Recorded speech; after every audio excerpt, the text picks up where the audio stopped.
Very soon, the Civil Liberties Defense Act will go before the Missouri legislature. Faizan Syed, the director of the Council on American Islamic Relations, or CAIR, in Missouri, has produced a video filled with inaccuracies and distortions. We've chosen a dozen of these attempts to deceive legislators and Missouri citizens, and we're going to rebut them one by one. But first, a quick review of just who CAIR is. Faizan Syed, and I'm the Executive Director for the Council on American Islamic Relations, based here in St. Louis. CAIR has been named as an unindicted co-conspirator in the largest terrorism finance trial in U.S. history, the 2008 United States versus Holy Land Foundation case in Dallas, Texas. No fewer than 4 CAIR leaders have been convicted of felonies, including terrorism. CAIR has a Memorandum of Understanding with the Organization of Islamic Cooperation, and with 57 members, it is second only in size to the United Nations. The OIC is, like CAIR, dedicated to the imposition of Sharia doctrine and the criminalization of any blasphemy against Sharia law. The FBI has terminated relations with CAIR as a matter of policy. The IRS has reportedly revoked the nonprofit status of CAIR's national organization. CAIR is being sued for engaging in fraud against several of its members. Deception 1. This year, they have reintroduced another anti-Sharia piece of legislation. In reality, SB676 establishes the Civil Liberties Defense Act, which specifies it must be the public policy of Missouri to protect its citizens from the application of foreign laws when the application of a foreign law will result in the violation of a right guaranteed by the Missouri Constitution or the United States Constitution. There is no mention of Sharia or any specific foreign law or foreign legal doctrine in SB 676. Deception 2. Last year in the state of Missouri was when they first introduced the anti-Sharia legislation. When it was first introduced into Missouri, it said on the wording that Sharia would not be allowed within the state of Missouri. Obviously, this was so against the First Amendment that didn't pass. So then the authors of that piece of legislation became clever, and they said that no foreign law will be allowed within the state of Missouri. Syed claims that the Civil Liberties Defense Act of 2012 is an outgrowth of 2011 anti-Sharia legislation. The 2011 bill, despite his claim, is in no way related to SB 676. Deception 3. And of course, this law also got banned because any business worth its salt does international trading, works with foreign law. So if you don't allow businesses to make deals with one another using other countries' laws or using our law, then obviously business couldn't work as we know it. So that law didn't pass. Syed claims businesses would be negatively impacted by SB 676. Note that SB 676 protects individual constitutional rights and expressly does not apply to businesses. Deception 4. The screen caption claims HB 1512, the House version of SB 676, would prohibit judicial consideration of religious, foreign, or international law. This assertion is false in more ways than one. SB 676 makes no mention of religious law in any way, nor does it mention international law. It is focused on foreign law. This is not a blanket ban on the consideration of foreign law. It is a protection of individual constitutional rights. Deception 5. That under this bill, contractual use of religious law, whether it's Jewish law or Muslim law or Christian law or Catholic law, Hindu law or Sikh law, whatever there is, that those laws or any other religious groups could not be enforced within the state of Missouri. That the validity of marriages, wills, and other contracts based on religion, law could be jeopardized. This is nonsense, and a read of SB 676 reveals this clearly. SB 676 only comes into play in a case in which a foreign law or foreign legal doctrine is violating someone's constitutional rights. There is no blanket ban on any foreign, international, or religious law, as is dishonestly betrayed in the video. Deception 6. Hang in there. We're halfway through. And that these laws are unnecessary. Where in America is Sharia law being implemented by the courts? And you find nowhere. This is false. The Center for Security Policy completed a study of 50 cases in 2011 on just this subject.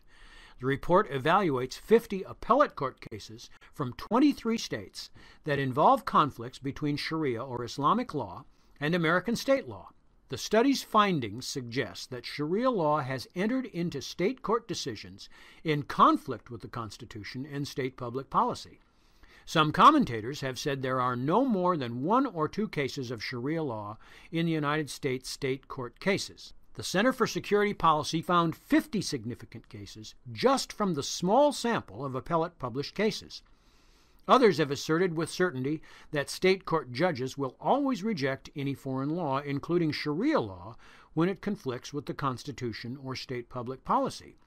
The Center for Security Policy found 15 trial court cases and 12 appellate court cases where Sharia was found to be applicable in these particular cases.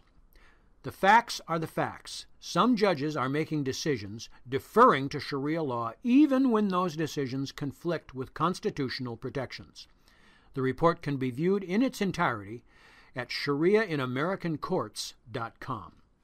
But don't take the Center's word for it. Go to ShariaIndex.com. This is an Islamic legal website that lists 71 legal cases involving Sharia law in America and states, quote, U.S. courts, therefore, must regularly interpret and apply foreign law, including Islamic law, implementing certain principles of Sharia is required. End of quote. Deception 7. In cases that involve foreign law, the courts of Missouri already have a system for ruling out provisions that infringe upon the rights of Missouri citizens. This is incorrect. There is no stated policy in Missouri on the issue of comity, choice of law, and the like for foreign law. Deception 8. This law also has constitutional issues. First, this bill violates the Constitution of Missouri on several counts.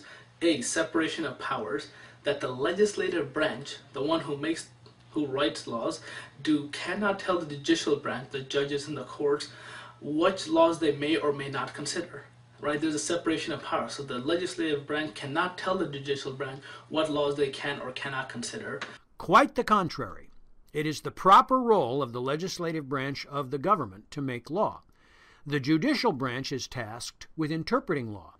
Right now, on issues involving foreign law and foreign legal doctrines, there is no complete law in Missouri.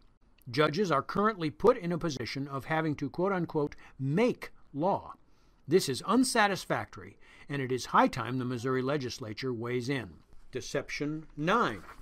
Another violation is the right to contract, to form Missouri contractual relationships, that this bill would violate the rights of individuals to freely engage in such activities.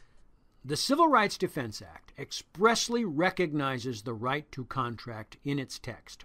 Moreover, the Civil Rights Defense Act only restricts the right to contract in terms of enforcement.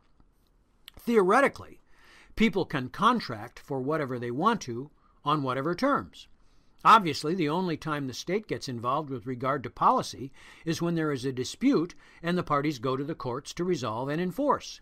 In this case, it is properly the role of the state to protect constitutional liberties, including but not limited to due process, freedom of religion, speech or press, and any right of privacy or marriage as specifically defined by the Constitution of the state. Deception 10. Another issue is unequal treatment, that this bill states within it that businesses will not have to follow this law while normal people have to follow this law. And because the bill exempts various forms of corporation but applies to individuals, it treats corporations, persons, differently from natural persons. So if you have a business, then you are treated differently than just a normal person, and this is another violation. Said claims that the Civil Rights Defense Act violates the principle of equal protection. This is incorrect because there is no protected class involved. The authors of the Act recognize the need for business to contract with foreign entities and the fact that businesses have legal resources that many individuals do not have access to. This Act is designed to protect individual constitutional rights. Deception 11. Difficulties with international contracts. That parties seeking court enforcement of contracts or documents that refer to religious or foreign laws may not be able to enforce that contract if these bills are passed. Said claims that the Civil Rights Defense Act will cause difficulties with international contracts. The Civil Rights Defense Act only comes into play in a specific case in which the constitutional rights of a citizen or resident of Missouri is violated by a foreign law or foreign legal doctrine. This is patently not the case in international adoptions, as an example. And finally, Deception 12. The First Amendment of the United States is not up for vote. It's not up for a referendum as was done in Oklahoma. It doesn't matter how many people they don't like it. It doesn't matter. The First Amendment is solid, it's state, and no matter what people, how many people are opposed to it, no matter how many people don't believe that religious laws cannot be followed by religious communities within the country, it doesn't matter. First of all, the Civil Rights Defense Act and the Oklahoma Amendment are not even remotely related. Second, the Civil Rights Defense Act is precisely designed to protect the First Amendment rights of the people of Missouri against foreign laws and foreign legal doctrines which would violate that right. CARE can only attack this law by lying about it in Missouri and nationwide. Their leadership knows and their supporters know that no one is being fooled by their tactics. There's what the law says, and there's what CARE lies about what the law says. So go read the law for yourself. Contact your Missouri State Senator and tell them to vote for SB 676.